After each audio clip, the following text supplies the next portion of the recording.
ঢাকা ১১ আসনে এনসিপি প্রার্থী নাহিদ ইসলাম বিজয়ী। ঢাকা ১১ আসনের সবগুলো ভোটকেন্দ্রের চূড়ান্ত ফলাফল প্রকাশিত হয়েছে। এতে জাতীয় নাগরিক পার্টির এনসিপি প্রার্থী মোহাম্মদ নাহিদ ইসলাম শাপলা কলি প্রতীকে ৯৩,৮৭২ ভোট পেয়ে বেসরকারিভাবে বিজয়ী হয়েছেন। তার নিকটতম প্রতিদ্বন্দ্বী ছিলেন বিএনপির প্রার্থী এম এ কাইয়ুম। তিনি পেয়েছেন ৯১,৮৩৩ ভোট। ফলে মাত্র ২,০৩৯ ভোটের ব্যবধানে এনসিপি প্রার্থী নাহিদ ইসলাম জয়লাভ করেন। ভোটের ব্যবধান কম হওয়ায় আসনটিকে নির্বাচনের অন্যতম প্রতিদ্বন্দ্বিতাপূর্ণ আসন হিসাবে দেখা হচ্ছে।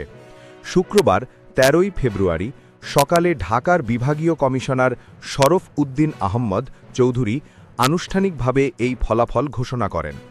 ভোটার উপস্থিতি ও ফল প্রকাশে বিলম্ব। ঢাকা ১১ আসনে এবার মোট ভোট পড়েছে প্রায় ৪৫%।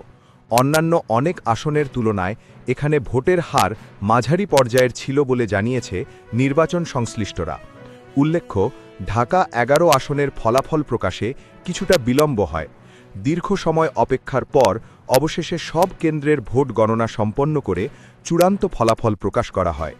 এই বিজয়ের মাধ্যমে ঢাকা ১১ আসনে এনসিপি তাদের অবস্থান আরও শক্তিশালী করল বলে মনে করছেন রাজনৈতিক বিশ্লেষকরা।